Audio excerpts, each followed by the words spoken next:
Charles Berthollet, vous êtes le premier lauréat du Sommet d'Or dans la catégorie transformation, valorisation de produits avec Glass Concept. C'est quoi Glass Concept ?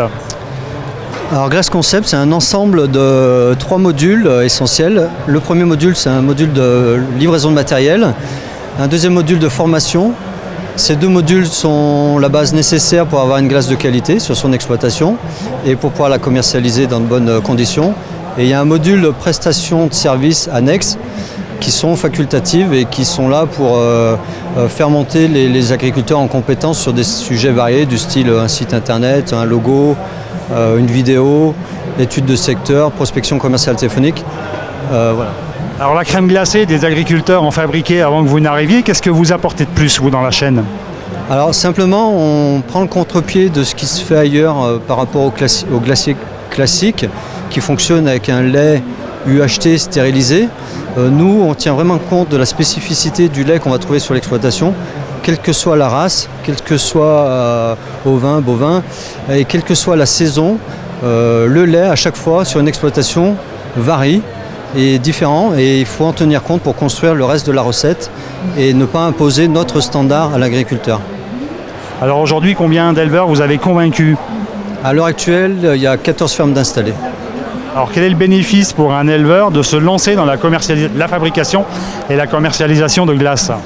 Alors simplement, l'idée essentielle, c'est de prendre la main sur la chaîne de valeur en ayant bien sûr la matière première, c'est leur métier d'origine, l'élevage. Mais ensuite, il faut transformer, il faut commercialiser, et à chacune des étapes, il y a de la valeur ajoutée. Et s'ils prennent la main sur ce lot-là, ils prennent la valeur ajoutée associée. Alors, vous pouvez nous donner un exemple de valeur ajoutée ? Alors, sur la glace, par exemple, sur du lait, lait de vache conventionnel, on va vendre ça à 11 € le litre. En bio, plus, parce que les ingrédients, les matières premières coûtent plus cher.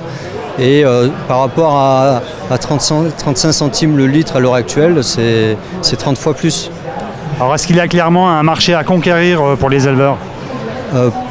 Je pense que oui, clairement oui, parce que la glace, c'est culturel. En France, effectivement, le repas se termine par un fromage.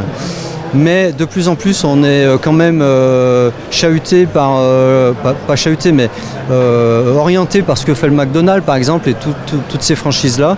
Et le repas se termine toujours par une glace dans ces franchises. Et la jeune génération pousse quand même pour la glace au détriment du fromage. Donc c'est un marché qui est croissant. Marché croissant, mais saisonnier peut-être quand même ? Oui et non, c'est un préjugé. Effectivement, on vend plus de glace sur les périodes chaudes, c'est indéniable, mais il est clair qu'il y a aussi un marché pour tous les desserts glacés, bûches, entremets, verrines, donc ça ouvre tous les marchés d'hiver, Noël, jour de l'an, et les fêtes Pâques et autres dates importantes tout au long de l'année. Charles Berthollet, je vous remercie. Merci à vous.